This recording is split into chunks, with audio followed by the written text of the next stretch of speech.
5 মাস পর ভারতীয় পেঁয়াজ আমদানি শুরু, 40% রপ্তানি শুল্ক আরোপে আমদানিতে আগ্রহ নেই অনেক ব্যবসায়ীর। দ্বিতীয় ধাপে 2 উপজেলায় নির্বাচন ঘিরে লক্ষ্মীপুরের জমজমাট প্রচারণা, ভোটারের দ্বারে দ্বারে প্রার্থীরা, সতর্ক কমিশন।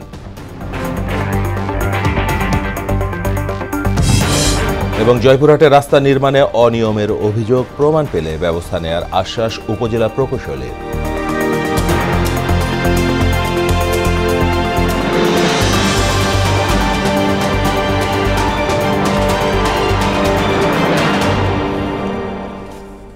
আসসালামু আলাইকুম, সবাইকে মোহনা সংবাদ সারা দেশে স্বাগত। শুনছিলেন শিরোনাম, সঙ্গে আছি মাহমুদ হোসেন। এবার বিস্তারিত। ভারত নিষেধাজ্ঞা প্রত্যাহার করে নেয়ার 5 মাস 7 দিন পর দিনাজপুরের হিলি স্থলবন্দর দিয়ে পেঁয়াজ আমদানি শুরু হয়েছে। মঙ্গলবার সন্ধ্যায় ভারত থেকে পেঁয়াজ বোঝাই ট্রাক দেশে আসার মধ্য দিয়ে আমদানি শুরু হয়। আমদানিকারকরা জানান, আইপি ও এলসি খোলা সহ সব ধরনের কার্যক্রম শেষ করলেও ভারত সরকার রপ্তানি শুল্ক 40% আরোপ করায় পেঁয়াজের দাম পড়েছে কেজি প্রতি 65 থেকে 70 টাকা। কিন্তু দেশের বাজারে দাম আরও কম, ফলে আমদানিতে আগ্রহ নেই অনেকের। দ্বিতীয় ধাপে আগামী 21 মে লক্ষ্মীপুরের 2 উপজেলা নির্বাচন অনুষ্ঠিত হবে। এরই মধ্যে জমে উঠেছে প্রচারণা। নানা আশ্বাস আর প্রতিশ্রুতি নিয়ে সকাল থেকে মধ্যরাত পর্যন্ত ভোটারদের দ্বারে দ্বারে ছুটছেন প্রার্থীরা। আর সৎ ও যোগ্য প্রার্থী বেছে নিতে নিজেদের হিসেব মেলাচ্ছেন ভোটাররা। নির্বাচন সুষ্ঠু করতে প্রশাসনও তৎপর। লক্ষ্মীপুর থেকে নাজিমুদ্দিন রিয়াদের তথ্য আরও জানাচ্ছেন জেসমিন আলম। দ্বিতীয় ধাপে উপজেলা পরিষদ নির্বাচনে গণসংযোগে ব্যস্ত লক্ষ্মীপুরের রায়পুর ও রামগঞ্জ উপজেলার প্রার্থীরা। এরই মধ্যে জমে উঠেছে নির্বাচনী প্রচারণা। সকাল থেকে গভীর রাত পর্যন্ত প্রার্থীরা যাচ্ছেন ভোটারদের বাড়ি বাড়ি, দিচ্ছেন উন্নয়নের নানা প্রতিশ্রুতি। এ 2 উপজেলায় চেয়ারম্যান পদে 6, ভাইস চেয়ারম্যান 5 ও মহিলা ভাইস চেয়ারম্যান পদে 7 জন প্রার্থী প্রতিদ্বন্দ্বিতা করছেন। জয়ী হলে এলাকার উন্নয়নে বিভিন্ন পদক্ষেপ নেওয়ার কথা জানান প্রার্থীরা। সুষ্ঠু নির্বাচন হলে বিপুল ভোটে জয়লাভের আশাও ব্যক্ত করেন তারা। যদি সুষ্ঠু এবং সুন্দর পরিবেশে নির্বাচন হয় তাহলে বিপুল ভোটের ব্যবধানে আমি ইনশাআল্লাহ বিজয়ী হব। এলাকার যে বিভিন্ন ধরনের সমস্যা রয়েছে, উপজেলা পরিষদের যে উন্নয়ন তদন্তগুলো থাকে, বিশেষ করে এগুলো রাস্তাঘাট, কালভার্ট, গার্ডওয়াল, ঘাটলা, আমি ইনশাআল্লাহ আমার দিক থেকে সর্বোচ্চটা করব। আর ভোটাররা বলছেন সৎ ও যোগ্য প্রার্থীকেই বেছে নেবেন তারা। উপজেলা নির্বাচনে আমরা সৎ ও যোগ্য প্রার্থীকে অবশ্যই নির্বাচিত করব। আমরা গরিব দুঃখী অসহায় মানুষ যারা আছি তারা যোগ্য প্রার্থী মানুষ যারা পাই তারাই আমরা ভোট দেবো। সুখে দুঃখে যাকে পাবো তাকে আমরা ভোট দেবো। নির্বাচন শান্তিপূর্ণ করতে সব ধরনের প্রস্তুতি নেওয়া হয়েছে বলে জানিয়েছেন জেলা নির্বাচন কর্মকর্তা। আমি সবার কাছে আমরা সাহায্য প্রার্থনা করতেছি এবং ভোটারদেরকে অনুরোধ করব আপনারা নির্দ্বিধায় ভোট কেন্দ্রে এসে ভোটদান করবেন। ভোটাররা নির্বিঘ্নে তাদের ভোট প্রয়োগ করতে পারবেন বলেও আশা জানান তিনি। জেসমিন আলম, মোহনা সংবাদ। দর্শক, রায়পুরে নির্বাচনী প্রচারণার খবর জানাতে সরাসরি যোগ দিচ্ছেন সহকর্মী নাজিমুদ্দিন রিয়াদ। রিয়াদ, প্রচারণা কেমন চলছে আর ভোটার প্রার্থীরা কি বলছেন জানাবেন।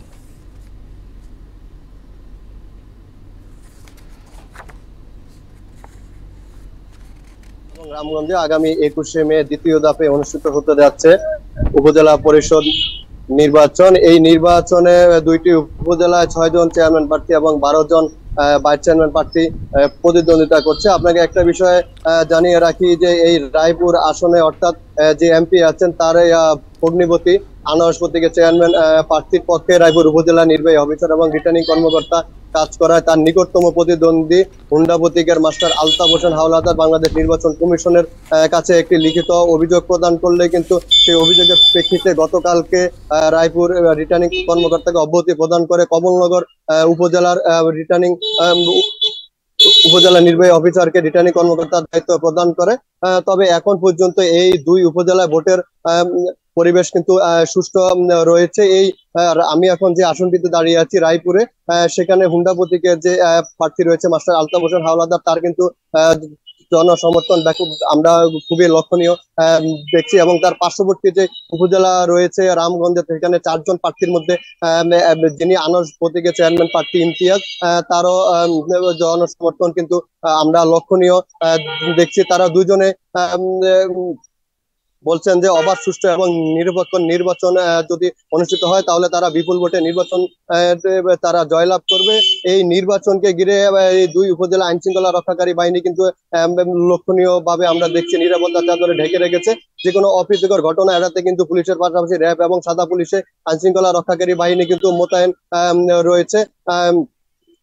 আমরা এখন পর্যন্ত এই 2 উপজেলায় কোথাও কোনো ধরনের অপ্রীতিকর ঘটনার খবর আমরা কিন্তু শুনতে পাইনি। মাহমুদ। রিয়াদ, আপনাকে ধন্যবাদ।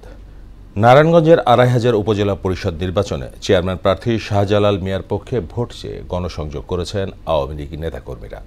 2500 বাজার সহ বিভিন্ন এলাকায় দোয়াত কলম প্রতীকের পক্ষে লিফলেট বিতরণ করেন তারা। উন্নয়নমূলক বিভিন্ন প্রতিশ্রুতি নিয়ে ভোটারদের শরণাপন্ন হন তারা। সাবেক রাষ্ট্রদূত মমতাজউদ্দিন, উপজেলা চেয়ারম্যান হেলো সরকার গণসংযোগে অংশ নেন। দর্শক, ময়মনসিংহ সদর উপজেলার প্রচার প্রচারণার খবর জানাতে এবার যোগ দিচ্ছেন সহকর্মী রুবায়েত বাপ্পি।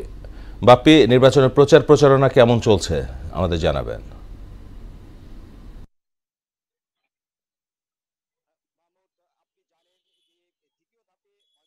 জেলায় কিন্তু 3টি উপজেলা পরিষদ নির্বাচন অনুষ্ঠিত হচ্ছে। অতি গুরুত্বপূর্ণ সদর উপজেলা, মুক্তাগাছা উপজেলা এবং গৌরীপুর উপজেলা। তো আমি যদি বলি যে সকাল থেকে গভীর রাত পর্যন্ত কিন্তু প্রচার প্রচারণায় ব্যস্ত রয়েছেন প্রার্থীরা। তারা ভোটারদের ধারে ধারে যাচ্ছেন এবং তাদের নিজেদেরকে তুলে ধরছেন, নিজেদের যোগ্যতা তুলে ধরছেন, প্রতিশ্রুতি দিচ্ছেন।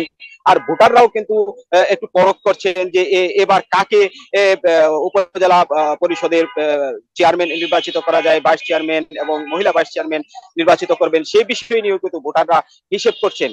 তবে আমি একটি বিষয় যদি আপনাকে বলতে চাই যে প্রথম ধাপের উপজেলা পরিষদ নির্বাচনের প্রচার প্রচারণায় যে ধরনের অ্যাক্টিভিটিস ছিল, এই দ্বিতীয় ধাপের উপজেলা পরিষদ নির্বাচনে কিন্তু তার দ্বিগুণ গতি বেড়েছে প্রচার প্রচারণায়।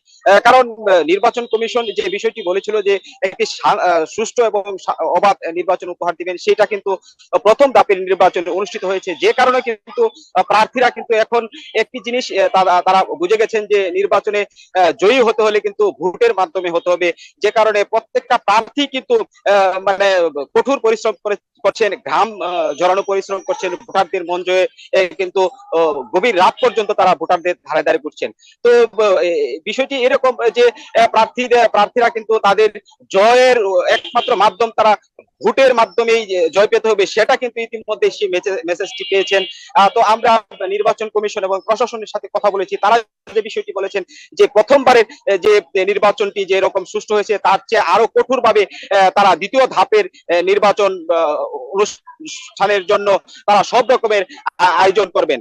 তাছাড়া ভোটাররা কিন্তু তারাও পরখ করছেন যে কাদের মাধ্যমে তাদের আগামী দিনের যে সেবা, সেই সেবাটা কাদের মাধ্যমে তারা গ্রহণ করবেন, সেটাও কিন্তু তারা চিন্তা ভাবনা করছেন। তো সব মিলিয়ে যদি বলি যে ময়মনসিংহের যে দ্বিতীয় ধাপের উপজেলা পরিষদের নির্বাচনের প্রচার প্রচারণা কিন্তু জমজমাট রয়েছে এবং প্রত্যেক প্রার্থী এবং তার সমর্থকরা কিন্তু আচরণবিধি মেনেই এখন পর্যন্ত তারা নির্বাচনে অংশগ্রহণ করছেন।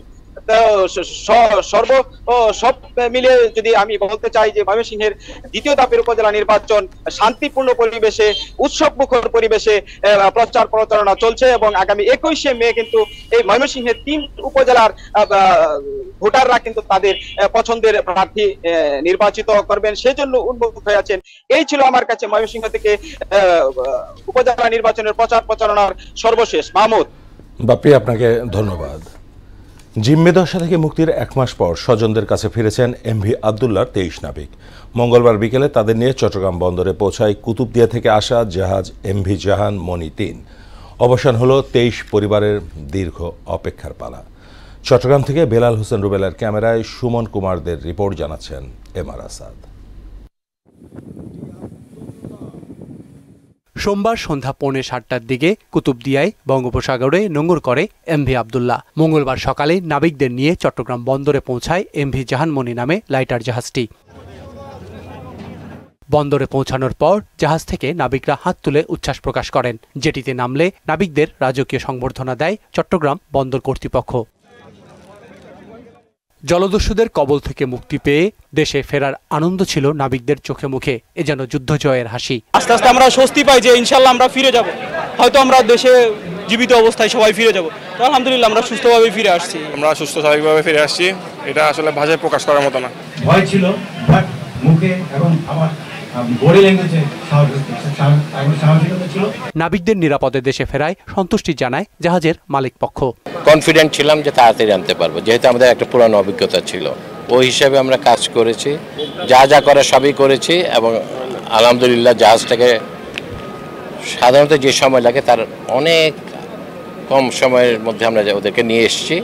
সংবর্ধনা অনুষ্ঠানে বক্তব্য রাখেন বন্দরের chairman rear admiral Mohammad Sohel. নৌ মন্ত্রণালয় সংশ্লিষ্ট বন্দর, তারপরে আপনার ডিজি শিপিং, আমরা সবাই মিলে যার যার অবস্থান থেকে আমরা সবাই কাজ করছি। It was a team work under the leadership of honourable prime minister, এবং আমার মনে হয় যে it was a very very successful একটা অপারেশন।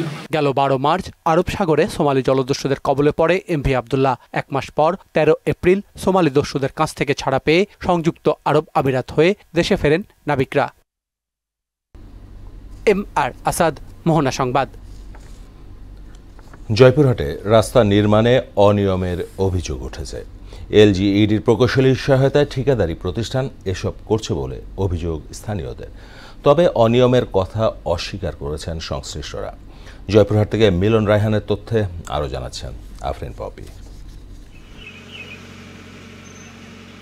জয়পুরহাটের কালাই উপজেলার মুসলিমগঞ্জ বাজার থেকে কিচক রোড পর্যন্ত 4 কিলোমিটার রাস্তা সংস্কারের কাজ পায় নওগাঁর বরেন্দ্র কনস্ট্রাকশন নামের একটি ঠিকাদারি প্রতিষ্ঠান, যার ব্যয় ধরা হয়েছে প্রায় 3.5 কোটি টাকা। কাজটিতে নিম্নমানের উপকরণ ব্যবহার সহ নানা অনিয়মের অভিযোগ করেছেন এলাকাবাসী। সরকারের রাস্তার পিছনে কোটি কোটি টাকা ব্যয় করতেছে। আমরা এলাকাবাসী যেটা বলতে যাচ্ছি যে এই রাস্তার কাজটা সঠিকভাবে হোক। রাস্তার কাজ তো সঠিকভাবে হচ্ছে না, যেটা সঠিক হওয়ার কথা সেটা সঠিকভাবে হলে আমরা খুশি। বর্তমান রাস্তা যে হচ্ছে এবার ফিনিশিং সকল করেনি। যে রাস্তা হচ্ছে এটা সব ডুপ্লিকেট রাস্তা, আর এই রাস্তা থাকবে না, উঠে যাবে। আমরা রাস্তা ভালো চাই। তবে ঠিকাদারি প্রতিষ্ঠানের প্রতিনিধি বলছেন 2-1 জায়গায় সমস্যা হলেও ভালোভাবে কাজ করা হচ্ছে। 2-1 জায়গায় ফিনিশিং এ একটু ঝামেলা, সেটা হলে কি আমাদের লেবার লোকজন নিয়ে কাজ একটু হতেই পারে। জানতে চাইলে কাজের দেখভালের দায়িত্বে থাকা এলজিডির প্রতিনিধি ক্যামেরার সামনে কথা বলতে অস্বীকৃতি জানান। কোনো কথাই বলতে যাচ্ছে না। কেন ভাই, একটু প্লিজ। তবে উপজেলা প্রকৌশলী বলছেন সংস্কার কাজ যথাযথ তদারকি করা হচ্ছে, এতে অনিয়ম করার সুযোগ নেই। এখন একটা কাজ করতে গিয়ে কোনো জায়গায় অনেক সত্যি সেটা কিন্তু আমাদের মান নিয়ন্ত্রণ নিয়ে আমাদের কোনো রকম বিন্দু মাত্র আমাদের কোনো দুর্বলতা নেই, এবং স্পেসিফিকেশন অনুযায়ী আমরা কাজটা করার চেষ্টা করছি এবং করছি। অনিয়মের প্রমাণ পেলে সংশ্লিষ্টদের বিরুদ্ধে ব্যবস্থার আশ্বাসও দেন তিনি। আফরিন পপি, মোহনা সংবাদ। বান্দরবানে কুকি চীনের কাছে প্রশিক্ষণপ্রাপ্ত নিষিদ্ধ জঙ্গি সংগঠন জামাতুল আনসার ফিল হিন্দাল শারকিয়া দলের 3 সদস্যকে গ্রেপ্তার করেছে গোয়েন্দা পুলিশ। মঙ্গলবার ডিএমপির মিডিয়া সেন্টারে এক সংবাদ সম্মেলনে ডিবি প্রধান হারুনুর রশিদ বলেন, সংগঠনের 53 সদস্যের মধ্যে 49 জনই আইন শৃঙ্খলা বাহিনীর হাতে গ্রেপ্তার হয়েছে। নতুন করে তারা সদস্য সংগ্রহ করে প্রশিক্ষণের জন্য কুকি চীনের কাছে পাঠাচ্ছে।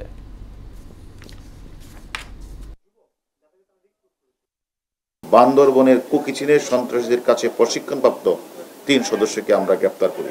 নিষিদ্ধ এই জঙ্গি সংগঠনের নেতা এবং সদস্যরা বিশ্বাস করে গাজওয়াতুল হিন্দ নামক একটা ধর্মযুদ্ধ হবে, এবং এই বিশ্বাস করা হয় যে কোনো এক সময় দাজ্জালের নেতৃত্বে 1200 যখন মুসলিম নিধনের বড় রকমের চেষ্টা করা হবে, তখন ইসলাম ধর্মকে সমুন্নত রাখতে এবং মুসলমানদের সুরক্ষা দিতে গাজওয়াতুল হিন্দ নামক একটা ধর্মযুদ্ধে অংশগ্রহণ করবেন, এবং তারা বদরের যুদ্ধে অংশগ্রহণকারী শহীদ অথবা গাজীদের মতো মর্যাদা নেকির মালিক হন বলে তারা বিশ্বাস করেন। খাদ্যে ভেজাল মেশানোয় হবিগঞ্জের চুনারুঘাটে বিভিন্ন ব্যবসা প্রতিষ্ঠানকে 51,000 টাকা জরিমানা করেছে জাতীয় ভোক্তা অধিকার সংরক্ষণ ও নিরাপদ খাদ্য অধিদপ্তর। সরিষার তেল উৎপাদনকারী প্রতিষ্ঠান খালেক স্টোরকে 8,000, মিষ্টিতে হাইড্রোজ ব্যবহার ও কার্টুনের ওজন বেশি হওয়ার অপরাধে জগন্নাথ মিষ্টি ঘরকে 8,000, শ্বশুরবাড়ি মিষ্টি ঘরকে 15,000 এবং জয় মহাদেব মিষ্টি দোকানকে 20,000 টাকা জরিমানা করা হয়। পরে প্রায় 50 কেজি মিষ্টি ধ্বংস করে ভ্রাম্যমাণ আদালত। নানা আয়োজনে রংপুরে ইউসুফের 50 বছর পূর্তি পালন হয়েছে। এ উপলক্ষে একটি র্যালি টাউন হল চত্বর থেকে বের হয়ে বিভিন্ন সড়ক প্রদক্ষিণ করে। পরে শিল্পকলা একাডেমি মিলনায়তনে আলোচনা সভা ও সাংস্কৃতিক অনুষ্ঠানে বক্তব্য দেন রংপুর সিটি কর্পোরেশনের মেয়র মোস্তাফিজুর রহমান মোস্তফা, ইউসুফের নির্বাহী পরিচালক ডক্টর আব্দুল করিম সহ আরও অনেকে।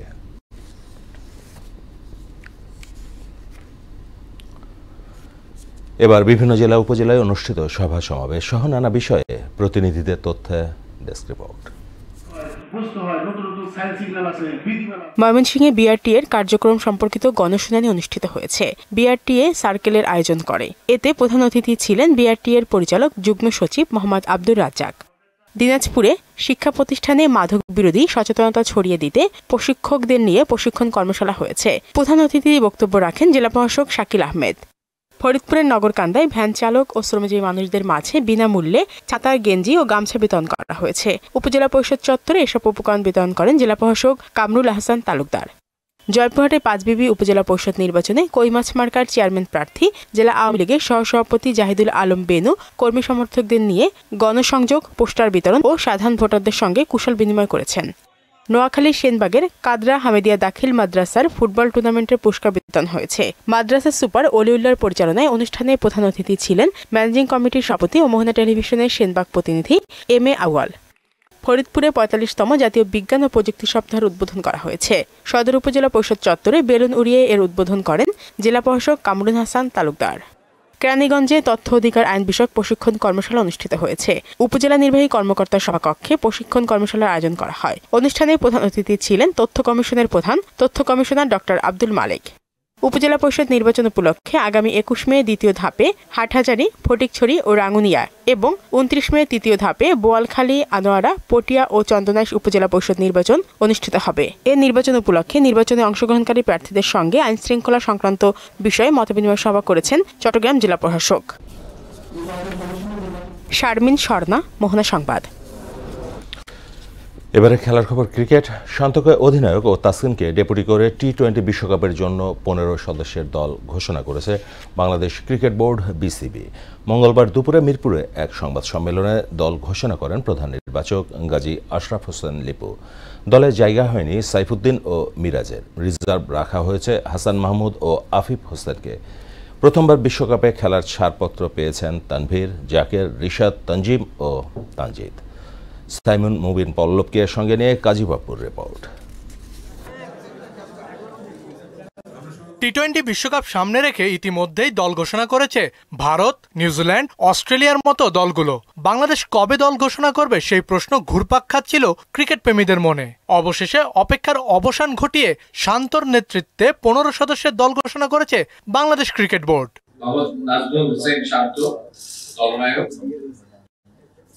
তাসকিন আহমেদ ভাইস ক্যাপ্টেন, জিজন কুমার দাস, সবুজ সরকার,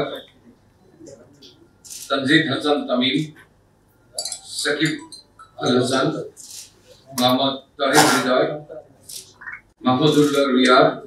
জিম্বাবুয়ের বিপক্ষে সিরিজে ইনজুরিতে পড়েন পেসার তাসকিন আহমেদ। চোট কতটা মারাত্মক তা নিয়ে সঠিক কোনো তথ্য দেয়নি বিসিবি। তবে ঘোষিত দলে ঠিকই নাম আছে তার, শুধু দলে আছে তা নয়, তাকে দেওয়া হয়েছে সহ অধিনায়কের দায়িত্ব।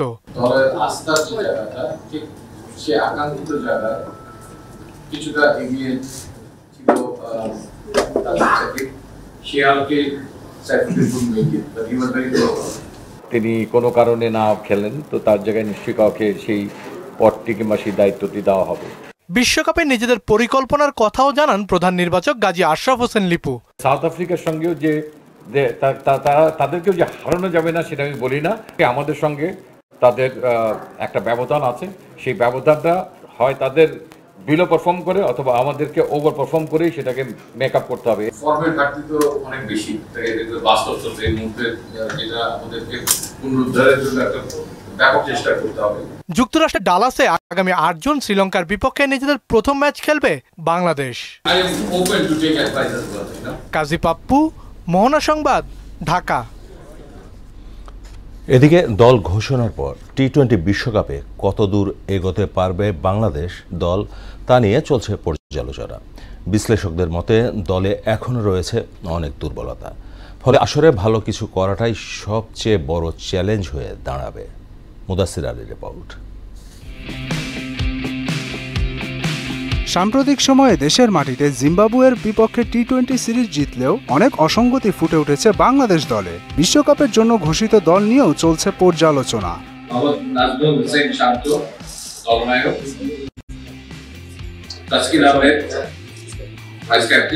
টি-20 ফর্মেটে বাংলাদেশ দলের দুর্বলতার জায়গা চিহ্নিত করেছেন ক্রিকেট বিশ্লেষক নাজমুল আবেদিন ফাহিম। বর্তমান পারফরমেন্স বিবেচনায় লিটন ও সৌম্যের থাকাটা কতটা যুক্তিযুক্ত এবং সাইফুদ্দিন ও মিরাজকে না রাখাও প্রশ্নবিদ্ধ। সো এই দুজনের একজনে থাকলো না দলে। সো আমার মনে হয় যে এখন যখন দলটা গঠন করা হবে, দলের টেইলে আমরা হয়তো কিছু দুর্বলতা দেখতে পারি।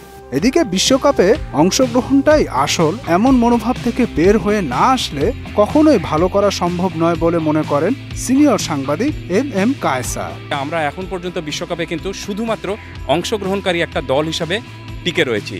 এই ট্যাগ থেকে আমরা যতদিন না বেরোতে পারবো ততদিন পর্যন্ত কিন্তু আপনি বড় কোনো বৈশ্বিক আসরে সাফল্য পাবেন না। টি-20 খেলার মতো কোনো ক্রিকেটার এখনো বাংলাদেশে নেই বলে মনে করেন আরেক সিনিয়র সাংবাদিক সিকান্দার আলী।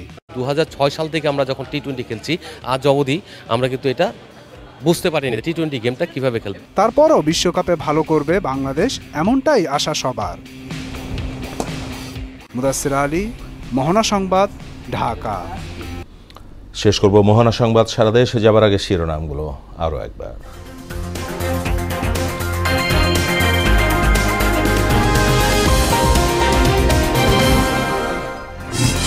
5 মাস পর ভারতীয় পেঁয়াজ আমদানি শুরু। 40% রপ্তানি শুল্ক আরোপে আমদানিতে আগ্রহ নেই অনেক ব্যবসায়ীর। দ্বিতীয় ধাপে 2 উপজেলায় নির্বাচন ঘিরে লক্ষ্মীপুরে জমজমাট প্রচারণা। ভোটারের দ্বারে দ্বারে প্রার্থীরা, সতর্ক কমিশন। এবং জয়পুরহাটে রাস্তা নির্মাণে অনিয়মের অভিযোগ প্রমাণ পেলে ব্যবস্থা নেয়ার আশ্বাস উপজেলা প্রকৌশলীর।